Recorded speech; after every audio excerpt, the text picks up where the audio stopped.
And what if aging wasn't exactly what we've been told, but rather the result of everything we stopped doing? There's something strange about the way we talk about time. We treat it like an unstoppable machine. You get older, your body wears out, your energy drops, and that's it, case closed. But if you look closely, that story starts to fall apart. People of the same age who seem to live in different decades. Some with sharp, alert minds, and others fading away before their time. Bodies that keep responding with a vitality that doesn't fit what's considered normal. Then the uncomfortable question arises. And what if aging wasn't just a curse, but also a disconnection? In recent years, even science has started to hint at something quite curious. Many processes that we associate with deterioration do not disappear. They simply shut down as if the body doesn't break, but rather forgets how to keep itself in balance. And this is where the story gets really interesting. Because long before laboratories, scanners, or complex words, there were already traditions that spoke of something similar.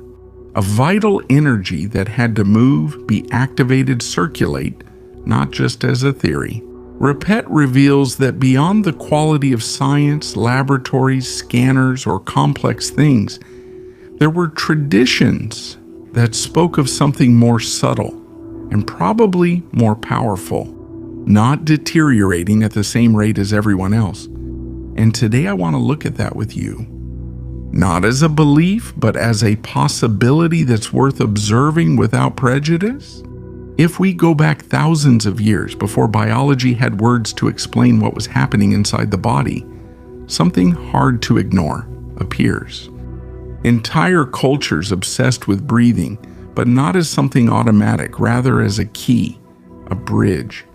In ancient Indian texts within Hatha Yoga, there are incredibly detailed descriptions of breathing practices.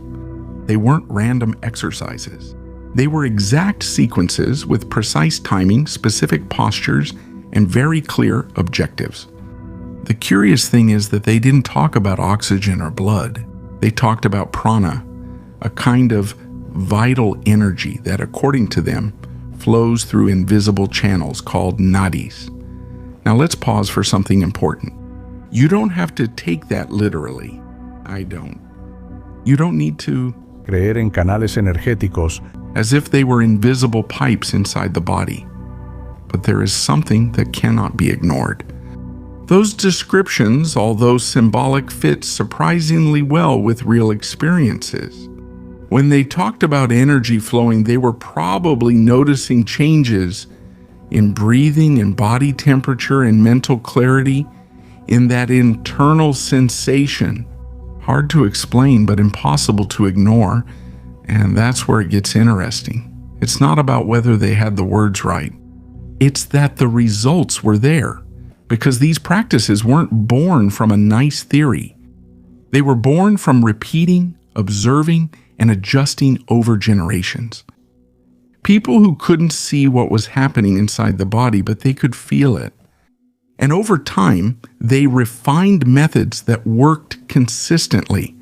Today, with modern technology, we started to find connections that once seemed impossible, physiological processes that don't fit 100% with those old ideas, but are close enough to make you raise an eyebrow. And that opens up a rather uncomfortable possibility. Maybe we're not discovering anything new. Maybe we're translating something we already knew. Because there's something that, the more you look at it, the harder it is to ignore. The human body doesn't seem designed to deteriorate quickly, but rather to constantly adapt. The problem is something else. That ability to adapt needs stimuli, and not just any stimulus, but precisely those that we have stopped using in modern life. I don't see this 7-minute routine as the typical anti-aging hack. For me, it's something else. It's a way to reactivate functions that were already there, but that we've let fall asleep. There's nothing external, nothing magical. It comes from within, because if you think about it, what does aging really mean? It's not just that time passes. It's more like gradually losing internal control. The body starts to regulate itself less effectively. Oxygen isn't distributed the same way. Circulation becomes sluggish. The nervous system becomes rigid. There's no dramatic collapse, it's more subtle.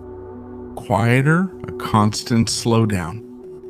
And here's where a key piece comes in that almost nobody takes seriously. Breathing. Breathing isn't just about surviving, it's a tool. The problem is that we use it badly. We breathe fast, shallow, without rhythm, as if we were on alert all day. And yes, the body gets used to it. But that doesn't mean it doesn't take a toll, because it does, and not just mentally. This goes much deeper. Many ancient traditions already sensed something that we're just starting to measure now. Air doesn't just provide oxygen. It regulates internal pressure, the nervous system, even chemical processes that keep tissues alive. But there's a detail that almost no one mentions. It's not the technique that makes the difference. It's the precision, the power of this. Rutina no es que sea antigua, eso vende, pero no explica nada. Lo interesante es cómo está diseñada. Funciona como un interruptor. Cada parte parece activar una zona distinta del sistema respiratorio, como si estuvieras accediendo a different levels. And this opens up a rather uncomfortable idea. Maybe we don't age just because the body fails, but because we stop activating the systems that keep it working well, as if it were from disuse. It doesn't mean you can stop time, I wish it were that easy, but it does suggest something more interesting. The rate at which you age may not be as fixed as you've been led to believe. And if that's true, then small, almost insignificant things could add up to huge effects. 7 minutes won't change your life today, but they can change where it's headed. Now, putting ideas aside, this routine has something very concrete. Structure. It's not improvised. It's not a do-whatever-you-feel kind of thing.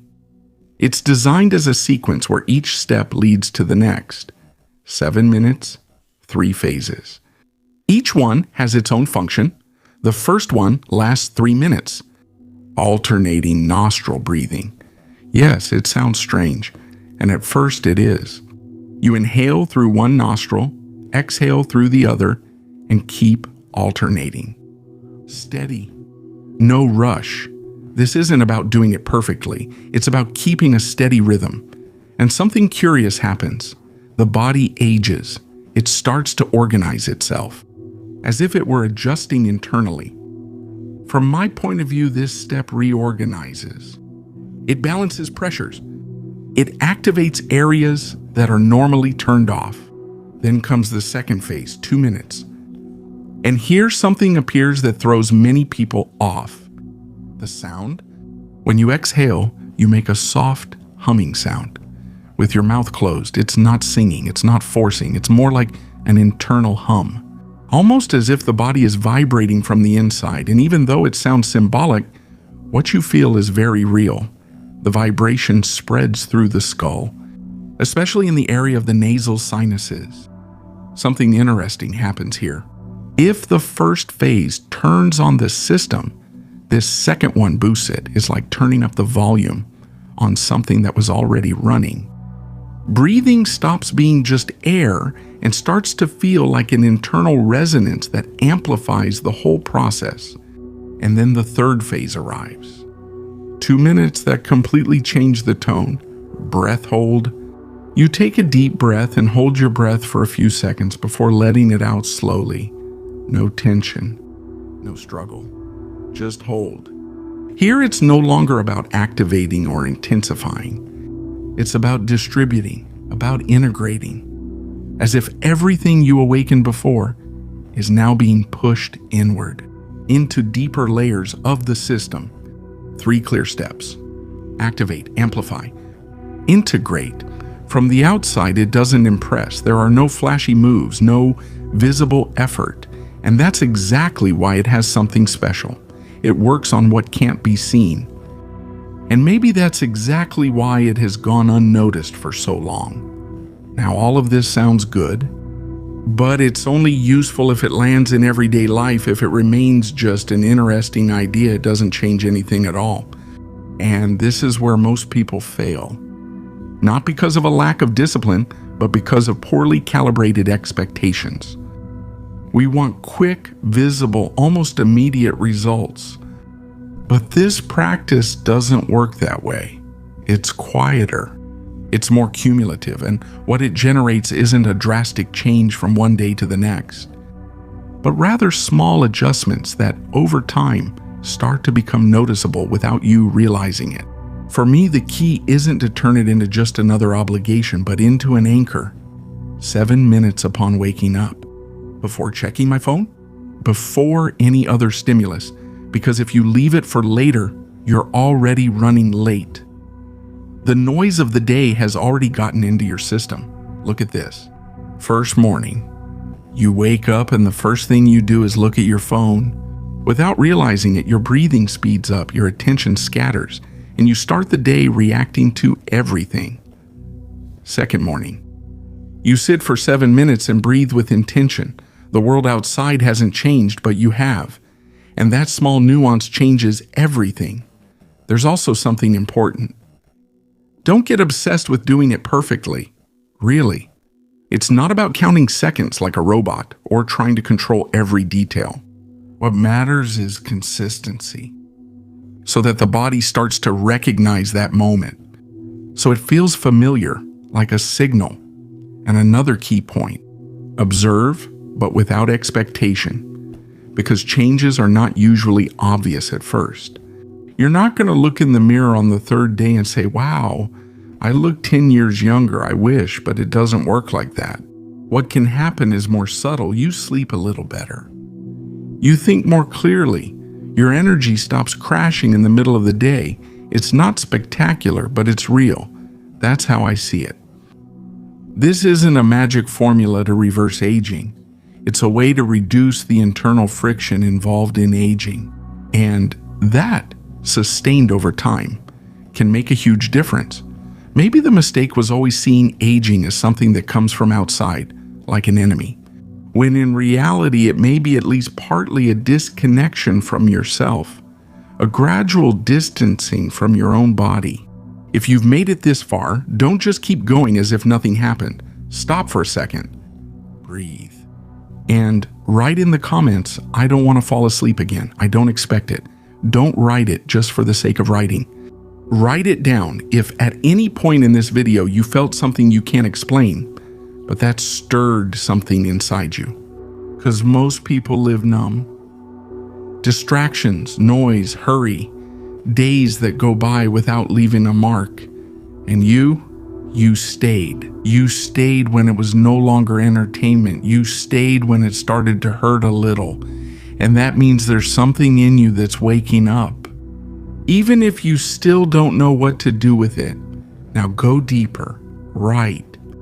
I'm choosing myself for the first time. Because if you think about it, how many times in your life have you really lived for yourself? How many times have you breathed calmly without running towards something, without fleeing?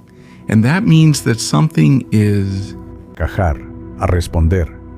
But nobody taught us to listen to ourselves. And maybe that's why you feel the way you do sometimes. Tired even when you haven't done much, empty even when everything is fine. If you're here reading this, it's because a part of you doesn't want to keep going like this anymore.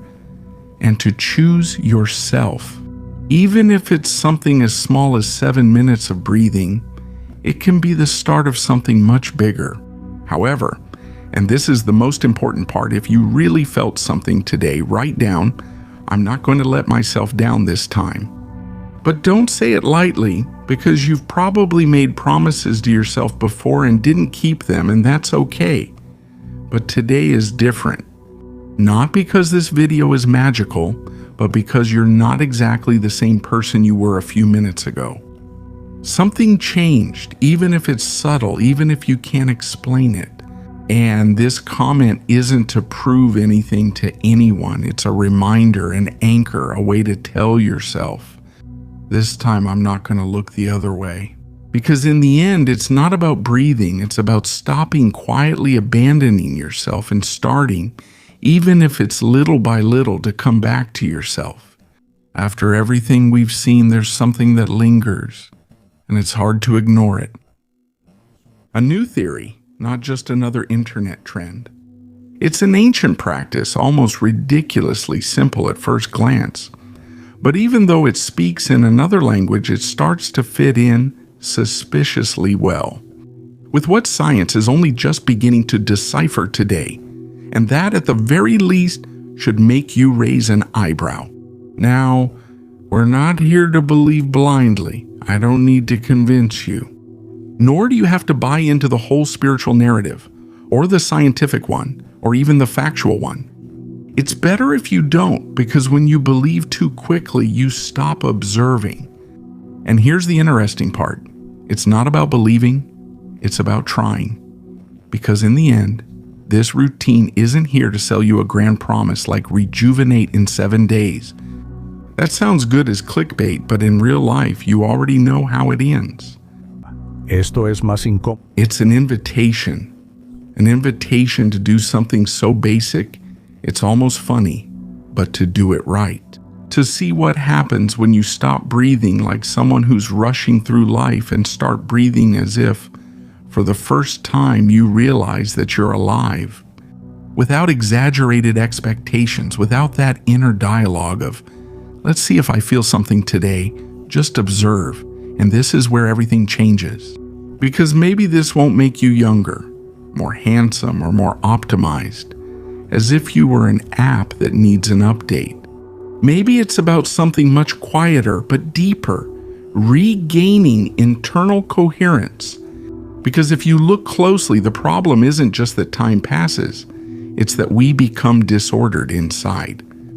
Altered rhythms, chaotic breathing, fragmented attention, body and mind each going their own way, as if they didn't even know each other. And of course, then we're surprised to feel tired. 7 minutes aren't going to stop the clock. You're not going to come out of this with the skin of a 20-year-old or with infinite energy. If that were the case, everyone would already be doing it, and not exactly in silence. But they can do something more interesting. They can change the way you move through time. They can make you live each day, not from exhaustion, but from a certain stability. Interna. Que entres al día con el sistema alineado en lugar de ir apagando incendios desde que abres los ojos. Y eso. Even if it sounds small, it's not, because in the long run, that difference adds up a lot. Now, here's the part where most people fail, not because it's hard, but because it's too simple. The mind wants complexity. It wants advanced techniques, biohacks, things that sound impressive. This isn't impressive. You can't brag about this in a conversation without someone giving you a look. Weird, I'm breathing for 7 minutes every morning. Yeah, it doesn't sound very epic, but it works on another level. And that's why it's uncomfortable, because there's no excuse. You don't need money, you don't need equipment, you don't need extra time, you just need to do it. So the question, if this makes sense in theory, we've already explored that part enough. The question's a different one, much more direct, much more uncomfortable. Are you willing to try it for 7 days in a row without knowing exactly what's going to happen, without guarantees, without promised results, without that little mental contract of I'll do it if it works? Just doing it and seeing what happens? Because that's where things get interesting, not in the explanation, not in the idea, but in the experience.